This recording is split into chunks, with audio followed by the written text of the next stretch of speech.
আমার three piece দিবি না তাই কর। সেটা সিটি করো না বাজারের মধ্যে কই কি সেটা দিতে করবে না, তুই থ্রি পিস দিবি তাহলে আমার মার্কেটে নিয়ে আসিস কিসের জন্য? নিয়ে আইছো তুমি তো সবচেয়ে দামিটা পছন্দ করতেছো আমার কাছে চলো তোমার আমি এই থ্রি পিস নিয়ে তারপর জন্ম সর। কি থ্রি এই থ্রি পিস দিবি কিনা তাই কর। বাজারের মধ্যে তুমি এরকম চিল্লা চিল্লি কত থ্রি পিস দিবি নাকি তাই কর। প্রবলেম করো চলো আমি তার মানুষজনটাকে তারপর তোর অপমান কি করবো। মানুষজনটাকে অপমান করবো? তুই আমার এই দাম চুজ কিছু থ্রি পিস দিবি না তাহলে? আমি কি দিমু না কইছি তুমি দশ কাপড়টা নাও ওই যে তুই ওইগুলো নাও। বাচ্চা পড়তে নেবো কত তোর মতো ফকির নি নাকি আমি? তুমি এই থ্রি 4,000 টাকা দাম এই সাইডে তো ঠক দেয় আমি। আবার জান তো না ভাই, আটা হবে। না না আবার জান কি ছাড়া তোর 4,000 টাকা পুরো আমাকে ঘরের আর মার্কেটে সবার সামনে জুতোর বাড়ি খাইস না কই দিলাম।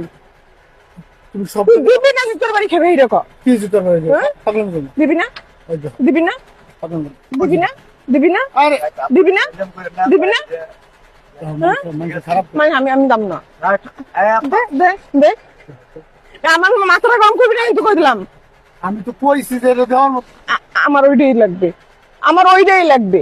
আমি কেহা নিয়ে আইছি 2,500-3,000 টাকা মতো 4,000 টাকা 3 পিস তোমার আমি কেমন দিদি পারবি না যে মানে আজকে 2500 আর বেটারা দেয় না, আর বেটারা দিতে আছে না, ওই বেটাকে ওই মার্কেট করতে দেখতেছি না আমি সবাই দামি দামি জিনিস দিতে আছে। ওই বেটা কই তুই এত ফকির নি কে তোর এত ছোট মন মানুষ তো ছোট কিসের জন্য? আমার মন মানে শুরু করছে ছোট ওই বেটা গেছে বছর তুই আমার কাপড় চোপড় আছে না খায় 300 টাকা না 400 টাকা একটা থ্রি পিস দিছিস। ওই বেটা কই ইনকাম বেশি আমি এই বছর নিমো একটা ভালো থ্রি পিস নিমো সর। আবার দেন তো ওইটা দেন সর সর। দিলে কি বেটা টাকা দাম লাগতো না